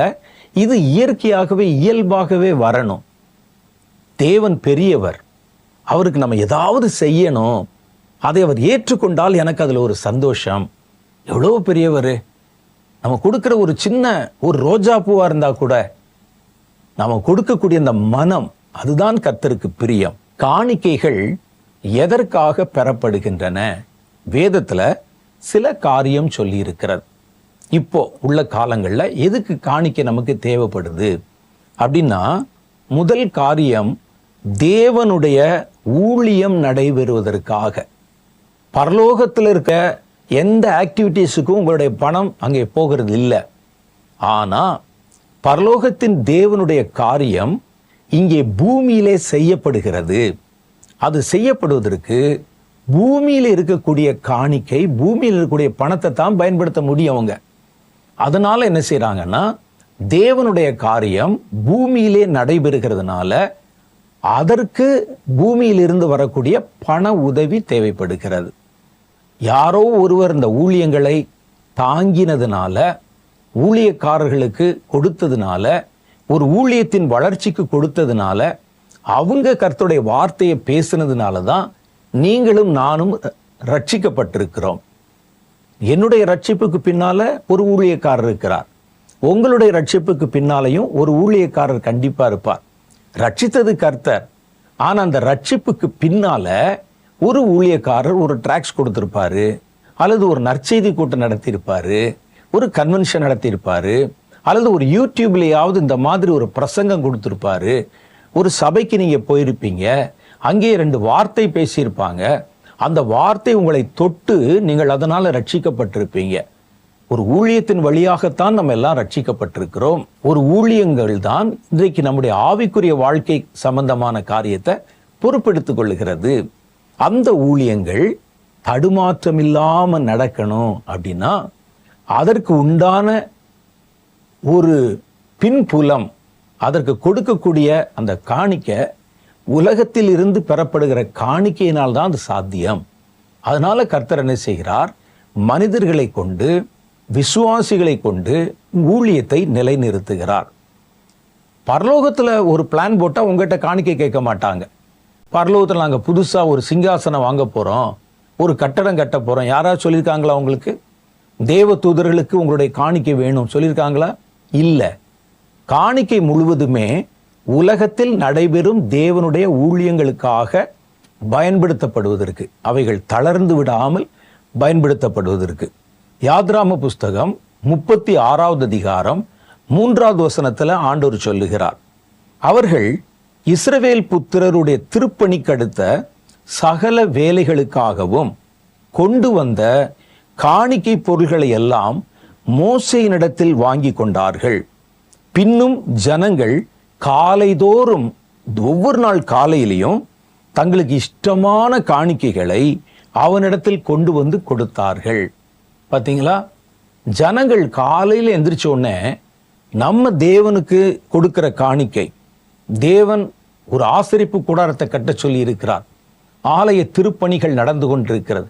தினம் அவங்க யோசிப்பாங்க. ராத்திரில காலையில எந்திரிச்ச உடனே பாருங்களேன், தினந்தோறும் காலையிலே அல்லது காலைதோறும் அவங்க பேசி ஒரு காணிக்கையை கொண்டு வந்து மோசேட்ட கொடுப்பாங்க. மோசே அவைகளை சேகரம் பண்ணி வேலை செய்கிறவரிடத்துல இதை கொடுப்பார், வேலை நடைபெறும். இதுதான் தேவனுடைய ஒழுங்கு. அப்ப இன்னைக்கு தேவனுடைய ஊழியங்கள் நடத்தப்படுவதற்கும், தேவனுடைய ஊழியங்கள் சபைகள் நடத்தப்படுவதற்கும் காணிக்கைகளும் நமக்கு அவசியமாக இருக்கிறது. அதுல நம்ம அலட்சியப்படுத்தி கொடுக்கூடாது நிறுத்திட்டா ஊழியங்கள் தளர்ந்து போயிடும், குறைஞ்சு போயிடும். யாரோ ஒருவர் நமக்கு கொடுத்ததுனால தானே, யாரோ ஒரு சில ஊழியங்களை கட்டி எழுப்பி தாங்கினதுனால தானே அந்த ஊழியத்திலிருந்து பெறப்பட்ட வார்த்தையின் மூலம் நம்ம ரட்சிக்கப்பட்டிருக்கிறோம். அப்போ முதல் காரியம் தேவனுடைய ஊழியங்கள். இன்னைக்கு பாருங்க, எவ்வளவு ஊழியங்கள் நம்மை சுற்றிலும் நடந்து கொண்டிருக்கிறது. சுவிசேஷ ஊழியம் செய்வதற்கு கைப்பிரதி பிரிண்ட் பண்றாங்க. யார் நமக்கு ஃப்ரீயா பிரிண்டிங் பண்ணி தர்றாங்களா? இந்த இயேசு உடிக்கிறார் ஊழியத்திலேயே கோடிக்கணக்கான கைப்பிரதிகள் நானே பார்த்திருக்கிறேன். கோடிக்கணக்கான வேதாகம பிரதிகள், அவைகள் எல்லாம் அச்சிடப்பட்டு ஜனங்களுக்கு கொடுக்கப்படுகிறது. இதெல்லாம் பிரிண்டிங் பண்ணனா யாராவது நமக்கு ஃப்ரீ அடிச்சு கொடுப்பாங்களா? அது நம்ம கொடுத்து தாங்குகிற காணிக்கை தான் ஊழியமாக மக்களுக்கு, ஜனங்களுக்கு போய் சேருது. அப்ப இதுல கொடுக்கறதுல நிறுத்தக்கூடாது. எல்லா ஊழியம், எந்த ஊழியமா இருந்தாலும் கடவுளுக்கு பயன்படுகிற ஊழியங்கள். அப்போ ஊழியத்துக்கு, உலகத்துல நடைபெறுகிற ஊழியத்திற்கு உலகத்துல இருந்து தான் உதவியும் ஒத்தாசையும் வேணும். அப்ப கர்த்தர் ஜனங்களுடைய இருதயத்தை தூண்டுவார், ஏவுவார். அவர்களுடைய பணத்தை வச்சு தான் ஊழியங்கள் நடத்தப்படுகின்றன. அப்ப அதனால ஊழியம் நல்லா செழிப்பா நடக்கணும் அப்படின்னு நீங்க நினைச்சீங்கன்னா, அப்ப ஊழியங்களுக்கு காணிக்கை கொடுக்கணும். ஒன்று ஊழிய உலகத்தில் நடைபெறும் கர்த்தருடைய ஊழியத்திற்காக காணிக்கைகள் பெறப்படுகின்றன. ஊழியத்திலே நிறைய ஊழியங்கள் இருக்குது. ஒரு பக்கம் பார்த்தீங்கன்னா மிஷனரி ஊழியங்கள் இருக்கு. அறியப்படாத இடங்கள்ல போய் அவர்கள் அங்கே ஊழியம் செய்கிற ஊழியர்கள் இருக்கிறாங்க. அவர்களுக்கு நம்முடைய உதவி தேவைப்படும். ஒரு மாசத்தை செலவழிக்கிறதுனா மொழி தெரியாத இடத்துல, கண்காணாத இடத்துல, எவ்வளவோ தூரத்துல சில மிஷனரிகளிடத்துல விசாரித்து பார்த்தா சொல்றாங்க, மாசம் அவர்களுக்கு 5000 ரூபா 7000 ரூபா தான் காணிக்கை கொடுக்கப்படுகிறது. குடும்பமா போய் நார்த் இந்தியாவில் எங்கேயாவது கண்காணாத இடத்துல தங்கி அங்கே சுவிசேஷ ஊழியம் செய்வாங்க. ஒரு 7000 ரூபாய்க்குள்ள ஒரு குடும்பத்தை நடத்துவது, 5000 ரூபாய்க்குள்ள குடும்பத்தை நடத்துவது, அதுவும் மொழி தெரியாத இடத்துல வேறொரு கலாச்சாரத்தை நடுவில் நடத்துவது எவ்வளோ பெரிய பயங்கரம் யோசிச்சு பாருங்க. அப்ப நாம கொடுக்கக்கூடிய காணிக்கைகள் ஊழியத்துக்கு பயன்படுகின்றன. சிலர் சொல்லுவாங்க, இல்லை ஊழியத்துல வாங்கி அவங்க மிஸ்யூஸ் பண்றாங்க அப்படின்னு சொல்லுவாங்க. நீங்க நல்ல ஊழியமா பார்த்து கொடுக்கறது உங்களுடைய கடமை. நம்ம அதை பற்றி பின்னால பார்க்க போறோம். இப்ப முதல்ல நம்முடைய காணிக்கை எதற்காக கொடுக்கப்படுகிறது? கர்த்தருடைய ஊழியங்கள் உலகத்துல நடத்தப்படுவதற்கு, இந்த உலகத்திலிருந்து பெறப்படுகிற காணிக்கை மூலமா தான் அது அப்படியே ஜெனரேட் பண்ணப்படுகிறது. அப்ப அதற்கு அது தேவை. இரண்டாவது பாருங்க, ஊழியக்காரனுக்கு உங்களுக்கு உபதேசம் பண்ணுகிறவர்கள் அல்லது உங்களுக்கு ஊழியம் செய்கிறவர்கள் அவங்களுக்கும் கொடுக்கணும். அப்ப நம்ம கொடுக்கிற காணிக்க ஒரு ஊழியக்காரனுடைய வாழ்வாதாரத்துக்கு சரியானதா இருக்கணும். அப்ப நம்ம அதுல தப்பு இல்லை, ஒரு ஊழியக்காரனுடைய வாழ்வாதாரத்துக்கு. ஆனா அந்த ஊழியக்காரன் காணிக்கைகள்னால ரொம்ப பெருகி ஆடம்பர வாழ்க்கைக்குள்ள போயிட்டாருன்னா நீங்க கொஞ்சம் கவனமா இருக்கணும். வாழ்வாதாரத்துக்கு பயன்படுத்தப்படுகிறதுனா அதுல தப்பு இல்லை. ஏன்னா ஊழியம் செய்கிறவனுக்கு ஊழியத்துல தான் பிழைப்பு உண்டாகணும் அப்படின்னு வேதம் சொல்லுகிறது. அப்ப நன்றாக உங்களுக்கு ஊழியம் செய்து தேவனுடைய வார்த்தைகளை உங்களுக்கு கொண்டு வந்து கர்த்தருடைய உபதேசங்களை பண்ணுகிற தேவனுடைய பிள்ளைகள் அவங்க கை தளராம இருக்கும்படிக்கு அவர்களுக்காகவும் நம்ம காணிக்க கொடுக்கணும். எல்லாமே கர்த்தருக்கு கொடுக்கிறது என்கிற கணக்கில் வந்தாலும் ஒன்று ஊழியத்துக்கு நம்ம கொடுக்கிறோம், ரெண்டாவது ஊழியக்காரர்களுக்கு கொடுக்கிறோம். இதெல்லாம் நீங்க ரொம்ப கவனமா இருக்கணும். அந்த ஊழியக்காரனுடைய வாழ்வாதாரத்துக்கு அது பயன்படணும். அவர் பெரிய அளவுல மாளிகை கட்டி கூட கோபுரங்கள் கட்டி எங்க வீட்டு மாடியிலே ஹெலிகாப்டர் வந்து இறங்கிரும் அப்படிலாம் வச்சிரு ஆடம்பரமான வாழ்க்கை வாழ்கிறார் என்றால் அவரை நம்முடைய ஊழியத்துல தாங்க வேண்டிய அவசியம் இல்லை. காணிக்கையை கொடுத்து மேலும் மேலும் அவரை சோம்பேறியாக்க வேண்டியதில்லை. ஆனா ஒரு ஊழியக்காரன் தன்னுடைய எதிர் நாட்களை குறித்து நினைச்சு நாளைக்கு சாப்பாட்டுக்கு என்ன செய்யறது, நாளைக்கு இந்த கடனுக்கு என்ன செய்யறது, நாளைக்கு இந்த தேவைக்கு என்ன செய்யறது, பிள்ளைகளுக்கு ஸ்கூலு எப்படி அனுப்புவது என்று அவன் பாரத்தோடு அந்த ஊழியத்தை செய்யாதபடி நீங்கள் ஊழியக்காரனுக்கு பகிர்ந்து கொடுக்க வேண்டும் என்று கர்த்தருடைய வேதம் சொல்லுகிறது. 1 தீமோத்தேயு புஸ்தகம் 5வது அதிகாரம் 17-18 ஆகிய வசனங்கள் படிச்சீங்கன்னா, நன்றாய் விசாரணை செய்கிற மூப்பர்களை, விசேஷமாய் திருவசனத்திலே உபதேசத்திலும் பிரயாசப்படுகிறவர்களை இரட்டிப்பான கனத்துக்கு பாத்திரமாய் எண்ண வேண்டும். போரடிக்கிற மாட்டை வாய் கட்டாயாக என்றும் வேலையாள் தன்னுடைய கூலிக்கு பாத்திரவானாய் இருக்கிறான் என்றும் வேத வாக்கியம் சொல்லுகிறதே. அப்ப இங்கே கனம் பண்ணுகிறதுன்னு எதை சொல்றாரு? ஒரு மாடு இந்த வைக்கல்லாம் கொண்டு வந்து போட்டு அதில் இருக்கிற அந்த நெல் கதிர்கள் எல்லாம் அறுத்தெடுத்த பிறகு அந்த வைக்கல்ல இன்னும் நிறைய ஒட்டியிருக்கும் மணிகள். அதை என்ன செய்வாங்கன்னா, அதை ஒரு நிலத்துல ஒரு கிரவுண்ட்ல அப்படி பரத்தி அதன் மேலே மாடுகளை நடக்க விடுவாங்க. அப்படியே சுற்றி நடக்கும். அது மிதிக்க மிதிக்க அந்த வைக்கோலில் இருந்து நெல்மணிகள் நிலத்துல அப்படி உதிர ஆரம்பிக்கும். கடைசியில் இந்த மேல இருக்கிற வைக்கல் எல்லாம் எடுத்து சேகரிச்சிங்கன்னா கீழே பார்த்தீங்கன்னா ஒரு பெரிய அளவு நெல்மணிகள் கிடக்கும். இதுக்கு பேர் தான் போரடிக்கிறதுன்னு பேர். மாடுகளை வச்சு அப்படி போரடிச்சுக்கிட்டு வர்றாங்க. மாடு என்ன செய்யும்? நெல்லை சாப்பிடறல, அது அந்த இடத்துல போரடிக்கும் போது வைக்கோல் மேல நடக்குது. அந்த வைக்கோலை தன்னுடைய பசிக்கு ஒரு 2 வாய் எடுத்துச்சுன்னா அதை போய் அடிக்க கூடாது. போரடிக்கிற மாட்டை வாயை கட்டக்கூடாது. மாடுகள் எதையிலும் வாய் வைத்து விடக்கூடாதுன்னு அதுக்கு போடுறதுக்கு பார்த்தீங்கன்னா ஒரு கப்பு ஒன்று இருக்கும், பார்த்துருப்பீங்க.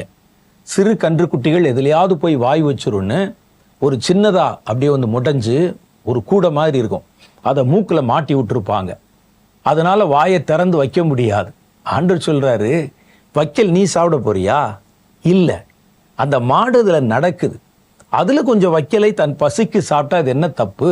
அதனால போரடிக்கிற மாட்டுக்கு வாய்க்கட்டு போடக்கூடாது, அது சாப்பிட்டு நடக்கட்டும் அப்படின்னு ஆண்டவர் சொல்லியிருக்கார். அதே மாதிரி போரடிக்கிற மாட்டை வாய்க்கட்டாயாக என்றும் வேலை செய்கிற வேலையாள் அல்லது ஊழியம் செய்கிற ஊழியக்காரன் தன்னுடைய கூலிக்கு பாத்திரவானா இருக்கிறான் என்றும் வேத வாக்கியம் சொல்லுகிறது. அதனால நாங்க கொடுத்த காணிக்கை பார்த்தீங்கன்னா, அந்த பாஸ்டர் அவர் அதுல தான் வந்து அரிசி வாங்குறாரு, பிள்ளைகளுக்கு ஸ்கூல் ஃபீஸ் கட்டுறாருன்னா வேற எதுல கட்டுவாரு? அவருடைய வாழ்வாதாரத்திற்கும் ஆடம்பரத்துக்கும் வித்தியாசம் இருக்கிறது. நம்ம அதை புரிஞ்சுக்கிறணும். அவனுடைய வாழ்வாதாரம் அதுல தான் உண்டாகணும். நீங்களே என்ன செய்யணும்னா, அப்படிப்பட்ட ஊழியக்காரர்களுக்கு ஒரு பங்கை நீங்க பகிர்ந்து கொடுக்கணும் என்று வேதம் சொல்லுது. சபைக்கு போறோம், ஒரு சபை பாஸ்டர் நம்மை நடத்துகிறார், அவருக்கு பல பிரச்சனை இருக்கு, தேவை இருக்குது. பாஸ்டர் ஒருவேளை நல்ல செல்வ செழிப்பா இருந்து விரலெல்லாம் மோதிரம் போட்டு பெரிய பெரிய தங்கச்சங்கிலி போட்டால் நீங்கள் கொடுக்காதீங்க, அது தேவையில்லை. ஆனால் அந்த பாஸ்டர் இதையே தான் நம்பி ஊழியம் செய்கிறார் அப்படின்னு சொன்னால் உங்களுடைய நன்மைகளில் அவருக்கு ஒரு பங்கை நீங்கள் பகிர்ந்து கொடுக்கணும். அது வேதம் காட்டுகிற சட்ட ஒழுங்கு. அவங்க நமக்காக இவ்வளோ பிரயாசப்படுறாங்களே, நமக்காக முழங்கால் போட்டு ஜெபம் பண்ணுறாங்களே, வேத வசனத்தை ஆராய்ந்து நமக்கு வாரந்தோறும் உபதேசிக்கிறாங்களே, அப்போ நம்முடைய நன்மைகளை அவர்களுக்கு பகிர்ந்து கொடுக்கலாம். இதே மாதிரி தான் நம்ம தேவனுடைய காரியங்கள் ஒவ்வொன்றிலும் ஊழியம் செய்கிறவனுக்கு ஊழியத்தினாலே பிழைப்பு உண்டாகணும். 1 கொரிந்தியரின் புஸ்தகம் 9வது அதிகாரம் 13, 14 ஆகிய வசனங்கள் ஊழியம் செய்கிறவனுக்கு ஊழியத்தில் தான் பிழைப்பு உண்டாகணும். ஏன்னா அவங்க முழு நேர ஊழியமாக இருக்கிறாங்க. சிலர் பார்த்தீங்கன்னா ஏதாவது ஒரு ஆஃபீஸில் வேலை செய்வாங்க, சிலர் முழு நேரம் அந்த ஊழியம்தான் அவங்களுக்கு வேலை. அப்போ அவர்களை நம்ம கைவிட்டு விடாமல் ஊழியக்காரனுக்கு பகிர்ந்து கொடுக்கணும். இப்போ நம்ம வாசிக்கிற அந்த கொரிந்தியரின் வசனத்தை பார்க்கலாம். 1 கொரிந்தியரின் புஸ்தகம் 9வது அதிகாரம் 13, 14 ஆகிய வசனங்கள்.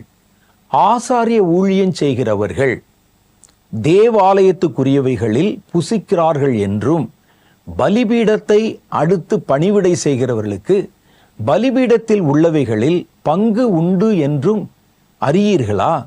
அந்தபடியே சுவிசேஷத்தை அறிவிக்கிறவர்களுக்கு சுவிசேஷத்தினாலேயே பிழைப்பு உண்டாக வேண்டும் என்று கர்த்தரும் கட்டளையிட்டிருக்கிறாரே. சுவிசேஷம் அறிவிக்கிறான், அவனுக்கு அந்த சுவிசேஷத்துல தான் பிழைப்பு உண்டாகணும். முழு நேரமா சுவிசேஷத்துக்கு. சுவிசேஷம் அவங்களுக்கு எவ்வளவு தேவை இருக்கும் யோசிச்சு பாருங்க. ஊழியத்துக்குன்னு ஒரு தேவை இருக்கும், பல ஊர்களுக்கு போகணும், பஸ்ஸுக்கு செலவுக்கு அவங்களுக்கு காசு வேணும், அவர் அந்த கிராமத்தை சுற்றி வரும்போது ஊழியத்துக்கு பல இடத்துக்கு போகும்போது சாப்பிடணும் வெவ்வேறு ஊர்களில். அப்போ அதற்கு அவர்களுக்கு பணம் வேணும். கொடுக்கிற கைப்பிரதிகள், சின்ன சின்ன புத்தக பிரதிகள், இவைகளுக்கு அவங்களுக்கு பணம் வேணும். அப்போ அந்த சுவிசேஷ ஊழியம் செய்கிறவனுக்கு சுவிசேஷத்தினால தான் பிழைப்பு உண்டாகணும். அவர்களுக்கு ஒரு குடும்பம் இருக்கலாம், ஒரு மனைவி இருக்கலாம், பிள்ளைகள் இருக்கலாம், அவங்களுக்கு செலவு இருக்கலாம், அவர்கள் இதற்காக வேறு வேலைக்கா போக முடியும். அப்போ சுவிசேஷ ஊழியம் செய்கிறவனுக்கு சுவிசேஷத்தினாலே பிழைப்பு உண்டாகணும் அப்படின்னு கர்த்தருடைய வேதம் சொல்லுகிறது. 3வது காரியம் நம்ம பார்த்தீங்கன்னா, கடவுளுக்கு செலுத்தப்படுகிற எல்லாவற்றுக்கு பேர் காணிக்கை தான். சர்ச்சுக்கு போய் ஆராதனை நேரத்தில் காணிக்கை பெட்டியில் காணிக்கை பையில் போட்டால் தான் காணிக்கை என்று அல்ல, ஒரு கவரில் வச்சு கொடுத்தா தான் காணிக்கை என்று அல்ல. எதன் வழியாய் நம்ம கொடுத்தா கர்த்தரிடத்தில் இது போகுமோ அது எல்லாமே காணிக்கை தான். வாரத்தில் ஞாயிற்றுக்கிழமை தான் காணிக்கை கொடுக்கணும், ஆராதனைலாம் காணிக்கை கொடுக்கணும் என்று அல்ல. கடவுளிடத்திலே போகிறதுக்கு உண்டான பாதைகள் இருக்கிறது.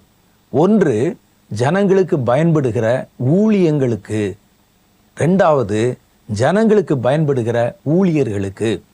அவங்களுக்கு நீங்க கொடுத்தா அந்த காணிக்கை கர்த்தரிடத்திலே போய் சேர்ந்துரும். அப்போ அந்த ஊழியங்களை நம்ம இன்னும் விருத்தியாக்குவதற்கு நம்முடைய உதாரத்துவமான காணிக்கைகளில் தாங்க வேண்டும் என்று கர்த்தருடைய வேதம் சொல்லுது. பாருங்க, இந்திய தேசத்தில் சவுத் இந்தியாவில் கீழே இருக்க நம்ம பகுதி, தமிழ்நாடு, கர்நாடகா, கேரளா, ஆந்திரா போன்ற பகுதிகளில் ஓரளவுக்கு நல்ல சபைகள் இருக்கிறது. நார்த் இந்தியாவுக்குள்ளெல்லாம் நீங்கள் போயிட்டீங்கன்னா இன்னும் கிறிஸ்துவை அறியாதவர்கள் கோடிக்கணக்கான பேர் இருக்கிறாங்க. அவர்களுக்கு போவதற்கு ஆர்வமுள்ள மிஷினரிகள் இருக்கிறாங்க. இப்போ உள்ள காலத்திலெல்லாம் மிஷினரி ஸ்தாபனங்களை நடத்துவது ரொம்ப கடினமான ஒன்று. ஒவ்வொரு குடும்பத்தையும் அவங்க கொண்டு போய் தங்க வைக்கணும், அவர்களுடைய செலவுகளை பார்க்கணும், அவர்கள் ஒவ்வொரு நாளும் அந்த பகுதியில் போகணும். அங்கே என்ன விதமான ஆபத்துகளையும் எதிர்கொள்ள வேண்டி வரலாம், வியாதிகள் வரலாம், குடும்பமாக அங்கே போய் தங்க வேண்டி இருக்கும். அதுக்கெல்லாம் நம்ம கொடுக்கிற காணிக்கைகள் தான் அவர்களை தாங்குகிறது. அப்போ கடவுளுக்கு போய் சேருகிற வழி ஒன்று, ஊழியத்துக்கு கொடுக்கறனால கடவுளுக்கு போயிடும் காணிக்கையாக.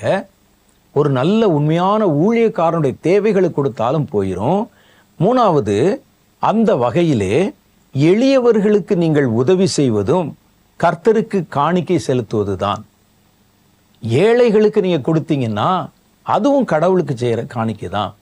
அப்ப கடவுள் தன்னிடத்தில் உங்களுடைய காணிக்கை வந்து சேர 3 வாசல்களை வச்சிருக்கிறார். ஒன்று ஊழியத்துக்கு கொடுக்கலாம், இன்னொன்று என்ன செய்யலாம், ஊழியர்களுக்கு கொடுக்கலாம், 3வது ஏழைகளுக்கு கொடுக்கலாம். ஒரு நல்ல ஒரு புத்திசாலியான ஒரு தேவ மனிதர் அவர் என்கிட்ட சொன்னார். அவர் ஒரு நல்ல பிஸ்னஸ் பண்ணுறவர். இப்போ இல்லை, பல வருஷத்துக்கு முன்னால் சொன்னார், நான் ஊழியங்களுக்கும் கொடுக்குறேன், சபைக்கு சர்ச்சுக்கு ஊழியத்துக்கு கொடுக்குறேன், ஊழியக்காரர்களுக்கும் கொடுக்குறேன், ஏழைகளுக்கும் கொடுக்குறேன். நான் கொடுக்க வேண்டிய காணிக்கை இந்த மாசத்தில் கொடுக்க வேண்டியதை 3ஆ பிரித்து 3 பேருக்கும் நான் கொடுக்கிறேன் என்கிறார். அது உண்மையிலே ஒரு புத்திசாலித்தனமான காரியம். அப்போ அந்த காணிக்கைகள் அதில் எளியவர்களுக்கு காணிக்கை கொடுத்தா அது தேவனிடத்திலே நேரடியாக போய் சேர்ந்துருது. நீதிமொழிகளின் புஸ்தகம் 19வது அதிகாரம் 17வது வாக்கியத்தை வாசித்தால், ஏழைகளுக்கு இறங்குகிறவன் கர்த்தருக்கு கடன் கொடுக்கிறான் அப்படின்னு போட்டிருக்கு. ஒரு ஏழைகளுக்கு நம்ம காசு கொடுத்தா அவன் அதை திருப்பி செய்ய மாட்டான், கர்த்தர் அதை உங்களுக்கு திரும்ப கொடுப்பார் என்று வேதம் சொல்லுது. ஆனால் காணிக்கையில் திரும்ப கிடைக்கும்னு நினச்சி நீங்கள் காணிக்கை கொடுத்தீங்கன்னா அதுக்கு பேர் காணிக்கையில் வியாபாரம். நிறைய அன்னைக்கு அப்படி தான் ஆசை காட்டுவாங்க, நீங்கள் 10 ரூபா கொடுத்தீங்கன்னா கர்த்தர் 100 ரூபாயா கொடுப்பார் அப்படின்னு சொல்லி. இல்லை இல்லை, அப்படி நீங்கள் எதிர்பார்த்து கொடுத்தால் அந்த காணிக்கைக்கு மரியாதையும் இல்லை, வேல்யூவும் இல்லை. அது ஒரு பிஸ்னஸ் ஆயிரும். இதில் நீங்கள் 10 ரூபா போட்டிங்கன்னா நாங்கள் இன்ட்ரெஸ்ட்லாம் சேர்த்து போட்டு உங்களுக்கு 50 ரூபாயை திருப்பி கொடுப்போம்னு சொல்கிறாங்களே, அது மாதிரி ஆயிரும். அது இல்லை. அப்போ நம்ம காணிக்கையை அது வரும் நினைச்சலாம் கொடுக்கக்கூடாது, ஏழைகளுக்கு கொடுக்கணும். ஏழைகளுக்கு கொடுப்பதன் மூலம் அது கர்த்தரிடத்தில் போய் சேர்ந்து விடுகிறதுன்னு வேதம் சொல்லு. எபிரேயர்களின் நிருபம் 13வது அதிகாரம் 16வது வசனமும் இதையே நமக்கு அறிவுறுத்தி சொல்லுகிறது. அன்றியும் நன்மை செய்யவும் தான தர்மம் பண்ணவும் மறவாதிருங்கள். இப்படிப்பட்ட பலிகள் மேல் அல்லது காணிக்கையின் மேல் தேவன் பிரியமாயிருக்கிறார். நன்மை செய்யவும் தான தர்மம் செய்யவும் மறவாதிருங்கள். இப்படிப்பட்ட பலியின் மேல தேவன் பிரியமாக இருக்கிறார். அப்ப எளியவர்களுக்கு நீங்க கொடுக்கக்கூடிய உங்களுடைய பணம் காணிக்கை என்ற கணக்கில் வருது, அதுவும் கர்த்தரிடத்துல போய் சேர்ந்துருது. அப்போ 3 வாசல் வச்சிருக்கிறாரு. ஒன்று ஊழியங்களுக்கு கொடுக்கலாம், தேவாலயத்துக்கு கொடுக்கலாம், 2வது ஊழியர்களுக்கு கொடுக்கலாம், 3வது ஏழை எளியவர்களுக்கு கொடுக்கலாம். அப்போ ஏழை எளியவர்கள் என்று வரும்போது விசேஷமாக நம்ம முதல்ல நமக்குள்ள, நம்ம சர்ச்சுக்குள்ள, தேவ ஜனங்களுக்குள்ள குறைச்சல் உள்ளவர்கள் இருப்பாங்க. ஒரு அடுத்த நேரம் உணவுக்கு வழி இல்லாதவங்க இருப்பாங்க. அன்றாடம் வேலை செய்து பிழைக்கிறவர்கள் உள்ள சர்ச்சில் இருப்பாங்க. ரட்சிக்கப்பட்ட குடும்பங்களுக்குள்ள இருப்பாங்க. ஒரு நல்ல துணிமணி இல்லாதவங்க இருப்பாங்க. சபையில் கொஞ்சம் சுற்றி பாருங்க. அப்படிப்பட்டவர்களை முதல்ல, அவங்கள விசுவாச குடும்பத்தாரை முதல்ல நம்ம தாங்கணும். அதுக்கு பேரும் காணிக்கை தான். வேதம் சொல்லுது பாருங்க, விசேஷமாக தேவ ஜனங்கள் நடுவிலே எளியவர்கள் இருப்பார்கள், அவர்களுக்கு உதவி செய்யணும். 1 தெசலோனிக்கேயரின் புஸ்தகம் 5வது அதிகாரம் 15வது வாக்கியம் சொல்லுகிறது, ஒருவன் மற்றொருவன் செய்யும் தீமைக்கு தீமை செய்யாதபடி பாருங்கள். உங்களுக்குள்ளும் மற்ற யாவருக்குள்ளும், உங்களுக்குள்ளனா என்ன, கடவுளுடைய பிள்ளைகளுக்குள்ளையும் மற்ற எல்லாருக்கு நடுவிலையும் நன்மை செய்யுங்கள், எப்பொழுதும் உதவி செய்யுங்கள். கலாத்தியருக்கு எழுதின நிருபம் 6வது அதிகாரம் 10வது வசனத்தில் சொல்றாரு, ஆகையால் நமக்கு கிடைக்கும் சமயத்துக்கு தக்கதாக யாவருக்கும், விசேஷமாக விசுவாச குடும்பத்தாருக்கும் நன்மை செய்ய கடவோம். அப்ப நம்ம என்ன செய்யணும், கடவுளுடைய பிள்ளைகள், ஒரு சபையில எல்லாமே பணக்காரர்கள் இல்லை, எல்லாமே நடுத்தர வர்க்கத்தாரும் அல்ல. அதுல ரொம்ப எளியவர்கள் இருப்பாங்க. ஒரு செருப்பு வாங்க கூட வழி இல்லாம இருப்பாங்க. ஒரு வஸ்திரம், ஒரு ட்ரெஸ் வாங்க வழி இல்லாம இருப்பாங்க. அவர்களை விசாரித்து நம்ம அவர்களுக்கு உதவி செய்யலாம். அதுக்கு கொடுக்கிறது பெரும் காணிக்கை தான். காணிக்கை பெட்டியில போட்டா தான் காணிக்கை, காணிக்கை பையில போட்டா தான் காணிக்கை என்று எந்த அர்த்தமும் இல்லை. கர்த்தர் 3 வாசலை வச்சிருக்கிறார், 3வது இது. அப்ப இந்த விசுவாச குடும்பத்தாரை நம்ம கவனிக்கணும். முதல் நூற்றாண்டு திருச்சபை ஆரம்பித்த நேரத்தில் பவுல் அப்போஸ்தலர் இப்படித்தான் தேவ ஜனங்களுக்கு என்று தன்னுடைய ஊழியத்துக்கு போற இடத்துல தர்ம பணம் அப்படின்னு ஒரு பணத்தை கலெக்ட் பண்ணார். அவர் சொல்றாரு, அந்த கணக்கு என்கிட்ட எப்பவும் இருக்குது. நான் எவ்வளவு வாங்கினேன், எவ்வளவு கொடுக்கிறேன் என்பதை பற்றி முழு கணக்கு என்கிட்ட இருக்கு. நான் எவனுடைய பணத்தையும் எடுக்கல, கொள்ளையிடல.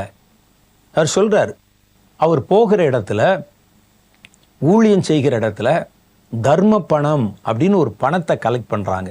ஒரு சிஸ்டம் அதுல இருக்கு. அதை கலெக்ட் பண்ணி அவங்க போற இடங்கள்ல இருக்கிற சபைகள் இருக்கு பாருங்க, அந்த சபைகள்ல எளியவர்கள் இருப்பாங்க. அவர்கள் கர்த்தரை ஏற்றுக்கொண்டு உள்ளே வந்தவங்க, அவர்கள் ஒருவேளை கஷ்டப்படும் போது மனம் தளர்ந்துடக்கூடாது, விசுவாசத்தை இழந்து விடக்கூடாது. அதனால அவங்கள நம்ம சுத்தி இருக்க நம்ம தான் கை தூக்கி விடணும், அவங்கள பாதுகாக்கணும் அப்படிங்கிறதுக்காக ஒரு ஸ்கீம் ஏற்படுத்துகிறார். அதுக்கு அவர் போற இடத்துல எல்லாம் வசதி உள்ளவர்களிடத்துல தர்ம சகாய பணம், தர்ம பணம்னு ஒரு பணத்தை கலெக்ட் பண்ணி ஒரு சபையில எங்கெங்கெல்லாம் விசுவாசிகளுக்குள்ள எளியவர்கள் இருக்கிறார்களோ அவர்களுக்கு அதை கொடுத்து உதவுவதை வழக்கமாய் வைத்திருக்கிறார். அந்த ஸ்கீம் எப்படி இருக்குன்னு பாருங்களேன். கலாத்தியர் 16வது அதிகாரம் 1, 2, 3 ஆகிய வசனங்கள் சொல்லுகிறது. பரிசுத்தவான்களுக்காக சேர்க்கப்படும் தர்ம பணத்தை குறித்து நான் கலாத்தியா நாட்டு சபைகளுக்கு பண்ணின திட்டத்தின்படியே நீங்களும் செய்யுங்கள். என்ன திட்டம்? என்ன திட்டம்னா, நான் வந்திருக்கும் போது பணம் சேர்க்குதல் இல்லாதபடி உங்களில் அவனவன் வாரத்தின் முதல் நாள் தோறும் தன் தன் வரவுக்கு தக்கதாக எதையாவது தன்னிடத்தில் சேர்த்து வைக்க கடவன். வாரத்துல முதல் நாள் உங்களுடைய அவனவனுடைய தகுதிக்கு தக்க, அவனவனுடைய வரவுக்கு தக்க ஒரு சின்ன தொகை எடுத்து சேர்த்து வைங்க. நான் வரும்போது நீங்கள் உபகாரத்தை எருசலேமுக்கு கொண்டு போகும்படிக்கு நீங்கள் தகுதி உள்ளவர்களாக யாரை குறிக்கிறீர்களோ அவர்கள் நிருபங்களை கொடுத்து அவர்களை நான் அனுப்புவேன். நீங்க எல்லாம் சேர்த்து வைங்க. நான் வந்து எல்லாத்தையும் கலெக்ட் பண்ணி எருசலேமில் நம்முடைய தலைமை சபைக்கு அந்த எளிய விசுவாசிகளை விசாரிக்கும்படி பரிசுத்தவான்களுக்கு கொடுக்கக்கூடிய அந்த தர்ம பணம், அந்த பணத்தை கடிதம் எழுதி இவ்வளவு பணம் கொண்டு வர்றான், இந்த பட்டணத்தில் இவ்வளவு சேர்ந்தது என்று கடிதம் எழுதி கொடுத்து நான் அனுப்புவேன் என்று சொல்லுகிறார். தேவையில் இருக்கிற விசுவாச குடும்பத்தை முதல்ல நம்ம சந்திக்கணும். அவர்களுடைய தேவைகளை நம்ம சந்திக்கணும். ஊழியத்துக்காக நாங்கள் பல இடங்களிலே நம்மோடு கூட இருக்கிறவங்க கடந்து போன போது பல சபைகள், நம்ம இன்னைக்கு ஆடம்பரமா இருக்கிற பெரிய பெரிய சபைகளை தான் பார்க்கிறோம். கிராமங்களுக்குள்ள, ஏன் பட்டணங்களுக்குள்ள கூட நீங்க போய் பார்த்தா ஒரு 10 பேர் தான் உட்கார முடியும். அந்த அளவுக்கு சின்ன சின்ன சபைகள் இருக்கிறெல்லாம் பார்க்கிறோம். அந்த பாஸ்டர்கள் மிகுந்த கடினமான ஒரு சூழ்நிலையில ஒரு 10 விசுவாசி, எல்லாமே ஏழைப்பாளைகள், அவங்கள வச்சும் விடாப்பிடியா ஊழியம் செய்து கொண்டிருக்கிறாங்க. நம்ம இன்னைக்கு பார்க்கறது படோடபமான ஊழியங்களை மாத்திரம்தான் பார்க்கிறோம். இன்றைக்கு உட்கார்ந்து ஆராதிக்க கூட இடமில்லாத சபைகள், எளியவர்கள், ஊழியங்கள், ஊழியக்காரர்கள் இருக்கிறாங்க. அப்ப இவர்களை நம்ம விசேஷமா கவனிக்க வேண்டும் என்று கர்த்தருடைய வேதம் சொல்லுது. அவர்களுக்கும் அப்புறம் யாருக்குமா? மற்றவர்களுக்கும்.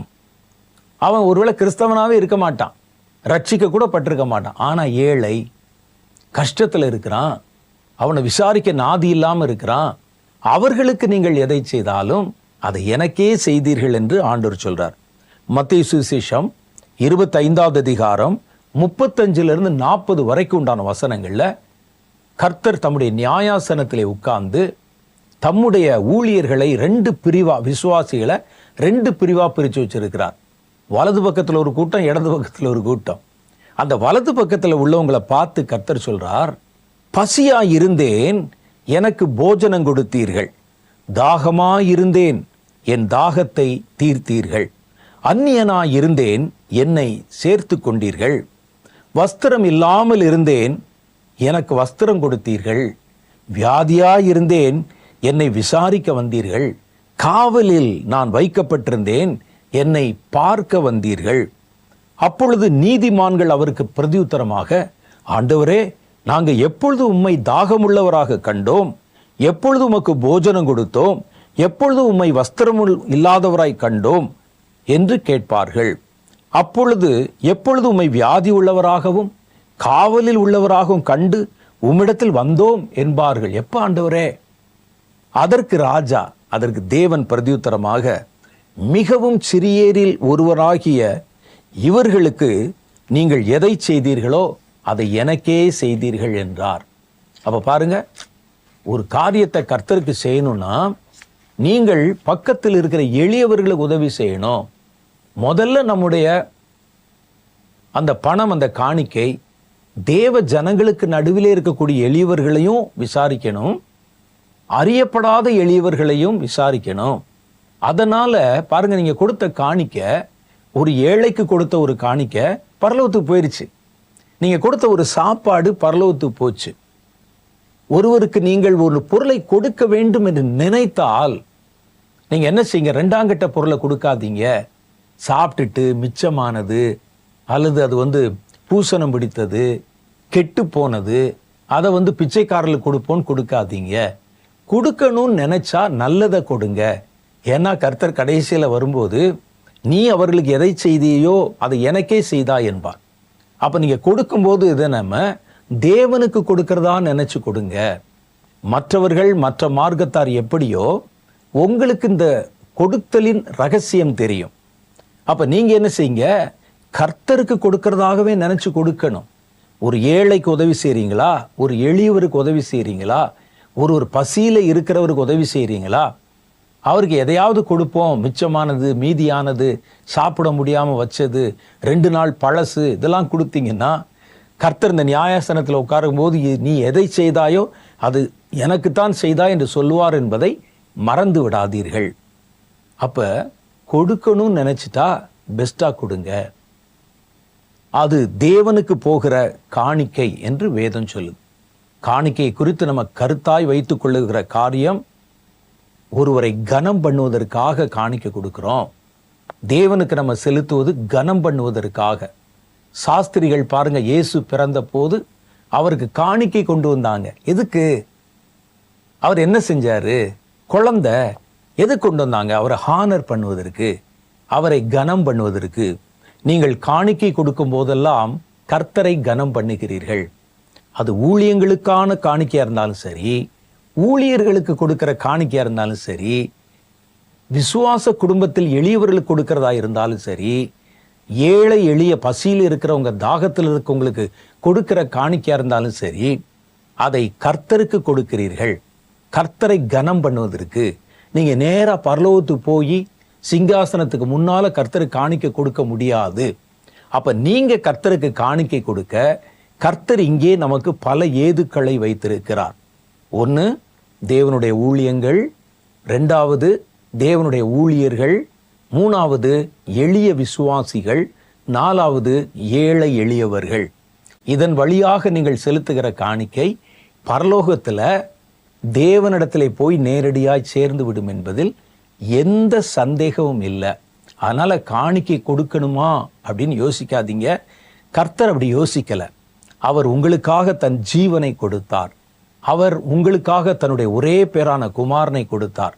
நாம் அவரை கனப்படுத்துவதற்காகவும் நம்முடைய அன்பை வெளிப்படுத்துவதற்காகவும் கிறிஸ்தவர்கள் கட்டாயம் காணிக்கை கொடுக்க வேண்டும். கர்த்தர் தாமே அப்படிப்பட்ட அனுபவத்தில் நம்மை வழி நடத்துவாராக. கண்களை மூடி ஒரு சின்ன ஜெபம் பண்ணலாமா?